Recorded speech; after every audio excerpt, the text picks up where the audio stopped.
Sveiki, su jumis sveikinasi Mokyklos pulsas ir aš, Odetos Truskytė. Šis gegužės mėnuo ir besibaigiantis mokslo metai buvo labai įtempti, bet mes nepraleidome geriausių renginių.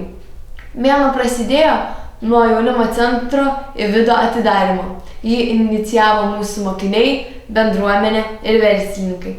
Džiaugiamės tokią iniciatyvą ir keliamės į reportažą, kaip sekėsi atidaryti jaunimo centrą.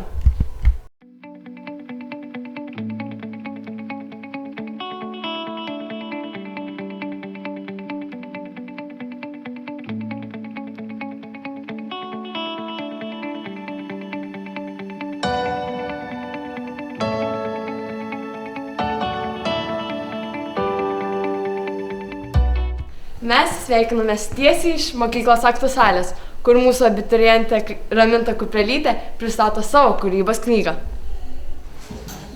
Labą dieną visiems.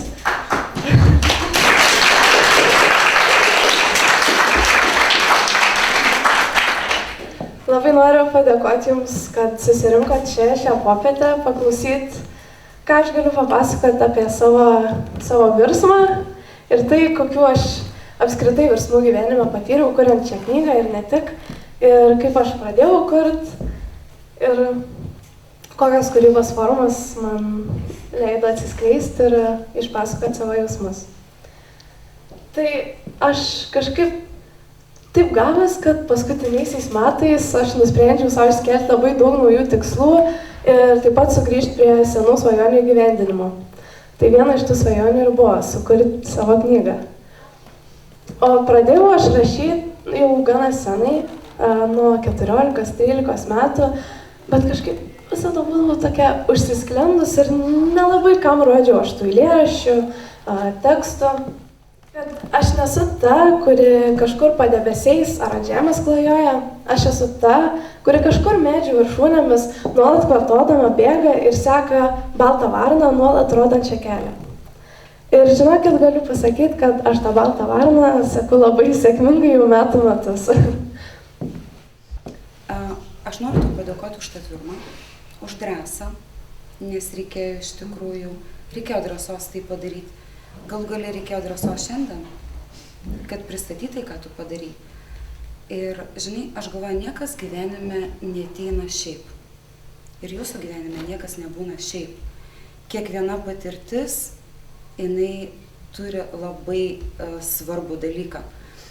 Ir nuo šio taško aš norėčiau, kad tu augtum, tobulėtum, neatsisakytum tai, kas aplamai mūsų žmonės išskiria iš kitų šios planetos gyventojų. Mes visi esam kūrybiški. Tai mus turtina, tai leidžia išlaisvėti, atsiverti. Žodžiu, tu esi nuostabi.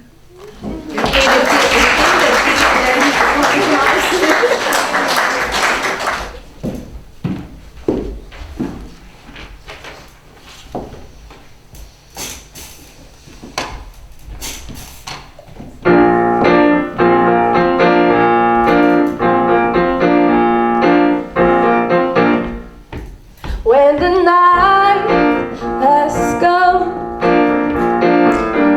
and the land is dark and the moon is the only light we'll see. No, I won't be afraid. No, I won't be afraid. Just as long as you stand by me. So darling, darling, stand by me. Oh, stand by me. Oh, stand by me. Stand by me. If the sky that we look upon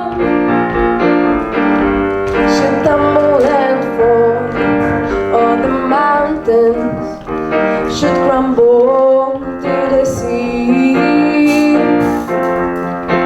I won't cry, no, I won't shed a tear. Just as long as you stand by me.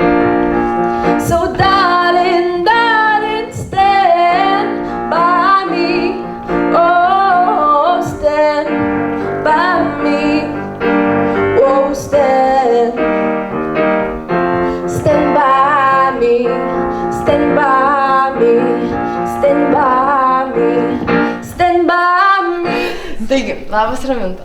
Ir kaip jauties po savo knygos pristatymą? Labas.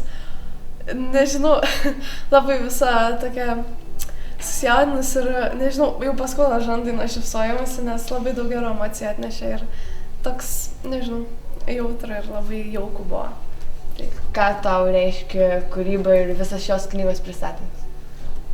Ta kūryba man yra toks kaip savo jausmų išreiškimas, to emocijų išsiliejimas. Gali pakartoti klausimą.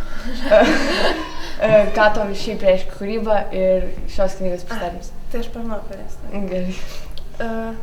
Taip pati kūryba man yra kaip priemonė išsakyti savo jausmus ir išleistas emocijas, o visas šis knygos pristatymas tai man buvo tas toks supažindinimas aplinkiniu su tuo, kad mes kiekvienas jaučiam ir kažką tokio savy turim ir kad nesijaustų svetimi toje aplinkoje ir kad gal jie atras dalelę savęs toj mano kūryboje ir aš to ir siekiu ir tai man labai daug reiškia. Labai smagu.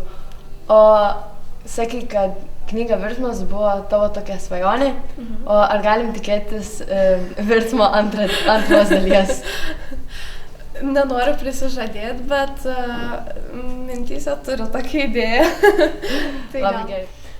Mūsų mokykla yra neabejinga globalioms problemams. Tad nusprendėme rūšiuoti ir taip prisidėti prie gamtos išsaugojimo.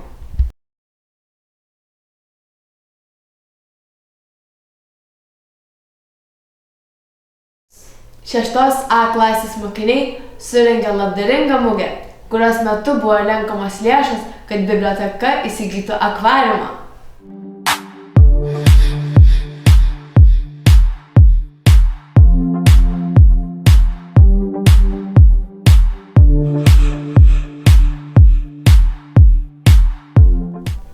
Kad ir kaip gaila, mūsų mokyklą jau palieka 12-okai. Kelkimės į tradicinę šventę, kurie sako paskutinius savo žodžius šioje mokykloje.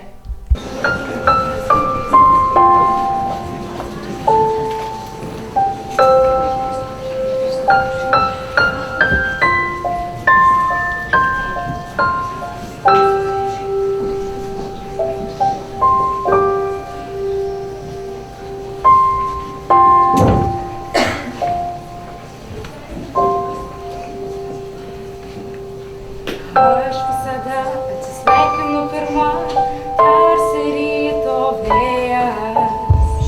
Visada atsisveikinu pirma, be baimės, tarsi užeidžiau į kiekvieno namus. Visada atsisveikinu pirma, žodžiai tyliai skrieja.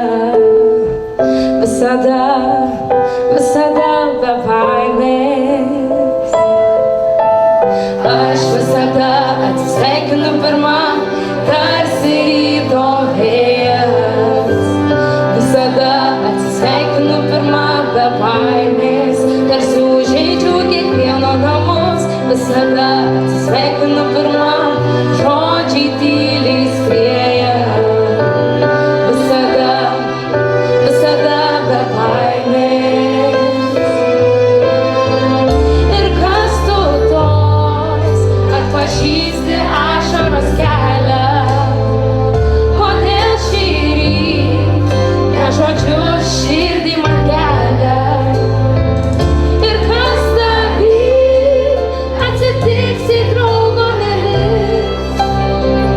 Ir kiek jausmų tada susitiks? Žodžių neliks.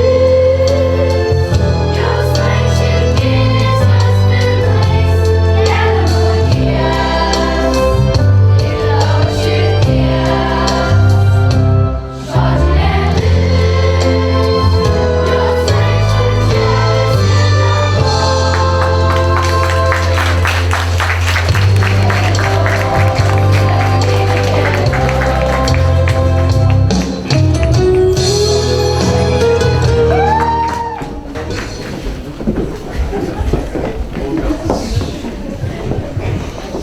Sveiki atvykę į Akmenės gimnazijos muziejų.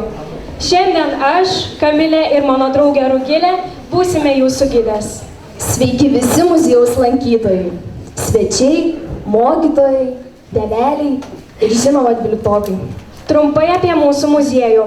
Įkurtas 2007 metais 2 mokytojų Jūratės Kuprevičienės ir Rūtos Šimkienės pagalba.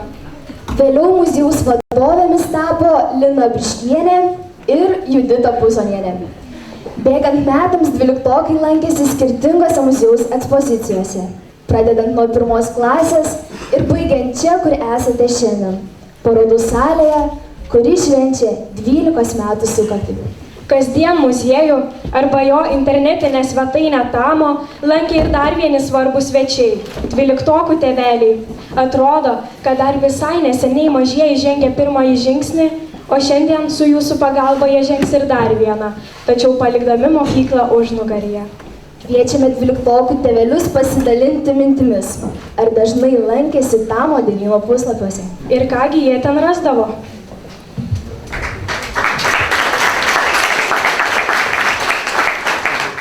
Dabar taip iš karto ir prisipažinti, kiek kartų lankiausi. Aš pasitikėjau savo vaiku. Na kągi, mylėjai mažieji mūsų, dabar jau didieji. Gerbiami mokytojai, ačiū už jūsų žinias, už jūsų rūpestį mūsų vaikais. Ačiū už visą skirtą laiką. Galbūt atsiprašome už nesklandumus, nesusipratimus, tačiau nuoširdžiai lenkiame galvą prieš jūs ir linkime jums toliau stiprios sveikatos, kantrybės ir ištvermės. Dėkojame 12-okų tėveliams ir tikime, kad 12-okai taip pat nori jiems kažką pasakyti. Jau dabar sunku. Brangus tėveliai, nenustokit šypsotis, nes mes be jūsų kaip upė be vandens. Jūs esat mūsų ištikimiausi draugai, didžiausi gerbėjai ir geriausi mokytojai. Jūs esat dalelė mūsų. Mes norim jums padėkoti, kad mokote mus kelio ir mokote dar,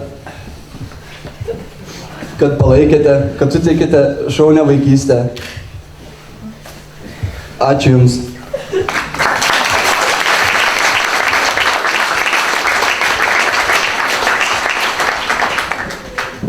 Kaip Lukas ir sakė, tai tėvai yra geriausi mokytojai. Nes vienas mokytojas yra geriau, vienas tėvas yra geriau nei 100 mokytojų. Iš mūsų nuostabių Akmenės gimnazijos mokytojų mes išmokom savo gimtąją ir ne tik kalbą. Išmokome, kaip parduotuvėje suskaičiuoti, kiek bandelės kainuos su nuolaida, ar kodėl kai kurios datos yra tokios svarbios Lietuvai. Ir daugelį kitų dalykų, be kurių nebūtumėm tokie, kokie dabar esam. Tačiau ta frazė vienas tėvas yra geriau nei 100 mokytojų pasakiau ne šiaip sau, pasakiau todėl, nes iš tėvų išmokome dar kitokių dalykų ir galbūt dar svarbesnių ateityje.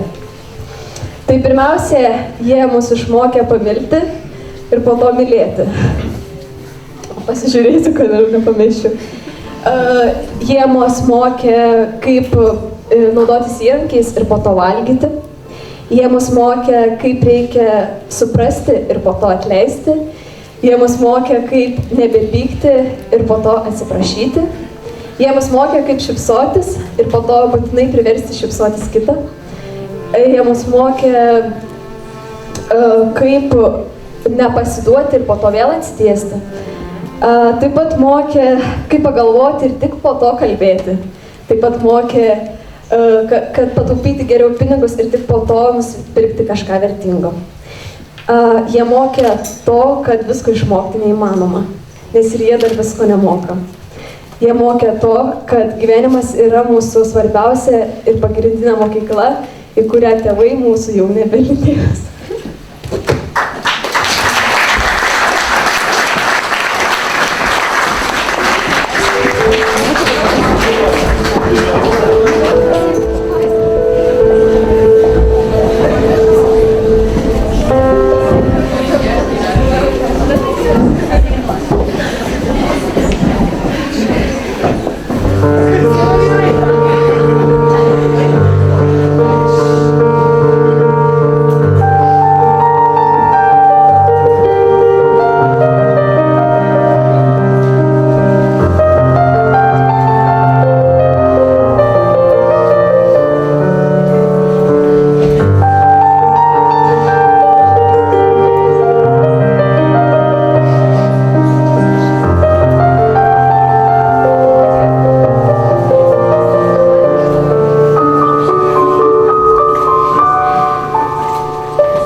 noriu pasveikinti tuos savo absolventus, kurie sėkmingai užbaigė Jūratės dailės mokyklą.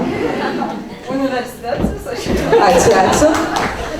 Ir dar noriu vieną dalyką pasakyti, vaikai. Kai jums gyvenime pritruks spalvų, kiekvienam po vardinį teptuką prisiminkit, yra tamsios spalvos, bet niekada nestokokit šviesių spalvų. Ir noriu įteikti 1 laipsnio diplomą Klaudijai Ivanovaitei.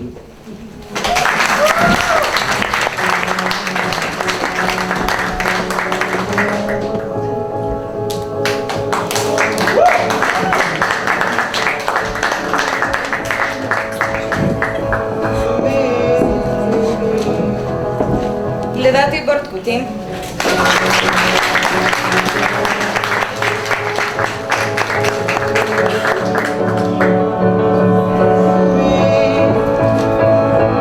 Sivilijai Nagytei.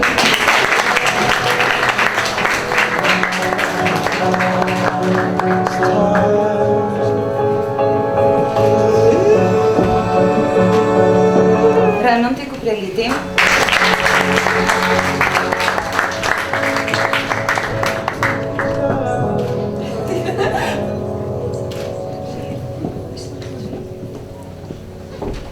Gabrielei Venskutei.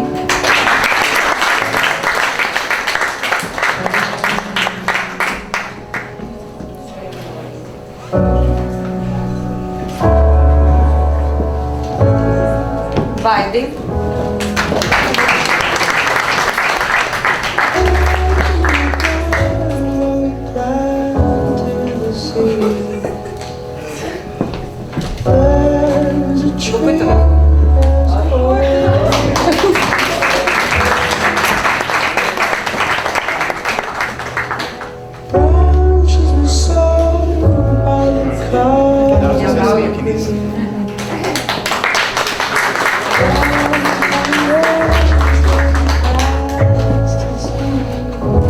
Universitetą baigė Kristina.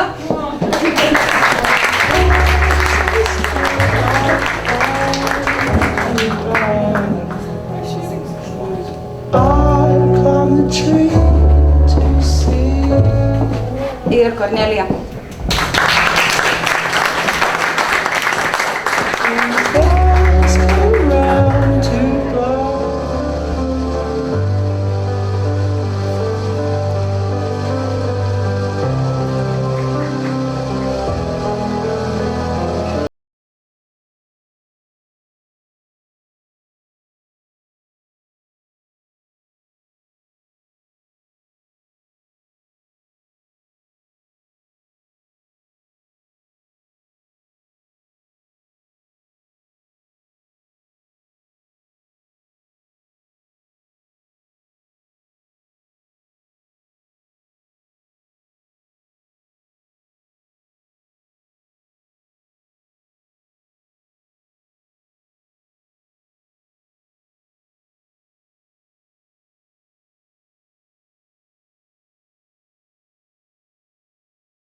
Ačiū laisvai.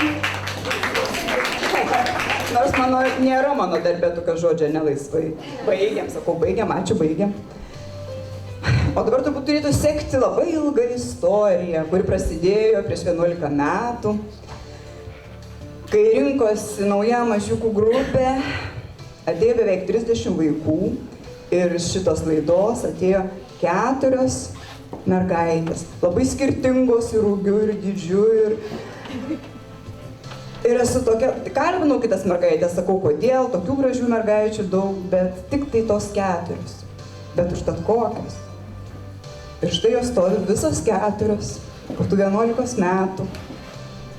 Tokios gražios, tikros šokėjos, drįstu pasakyti. Jūs čia matėte, prieš tai šoko trečiokėlį, jie tik tai per pamoką čia tą išmoko. Toli gražu ten negali pavadinti šokėjų. O aš manau, ką jūs čia dabar matėte, drąsiai galima sakyti, kad yra šokėjos. Tai kaip, praėjo paskutinis skambutis, pirmasis vaikas jau išeina. Ir kaip jaučiatės dabar? Ką galiu pasakyti, čia tai tikriausiai toks jausmų mišinys. Ir liūdna, ir smagu, ir džiaugiamės, ir didžiuojamės, ir sunku vis dėlto, labai jautru. Sunku todėl, kad vis tiek mes šiek tiek esam visi egoistai. Žinom, kad vaikams bus viskas gerai, kad jų laukia ateitis, tik dabar prasideda jų kelionė. Tačiau mums tėvam bus sunku grįžti į namus, kai žinosim, kad mūsų vaikai sugrįš, negalima sakyti, kad svečiuotis, grįš į namus, tačiau tai nebus kiekvieną vakarą. Bet džiaugsimės, kad jiems sekasi. Džiaugsimės, kad jie gyvenino savo svajonės ir visada jos palaikysim. Ačiū labai. Tai Živilė, jau paskutinis skambutis suskambėjo, taip pat išleistuvės, baigiamieji egzaminai ir koks pirmasis jausmas? Iš pradžių tai kaip ir nėra jausmo, kaip ir eilinė šventė, bet kai atvedė mus tie maži vaikai, tai tada ašarų bėliai prasidėjo. O dabar ką veiks iš karto po paskutinio skambučio? Išvažiuosim? Švęsti. Švęsti. Ačiū.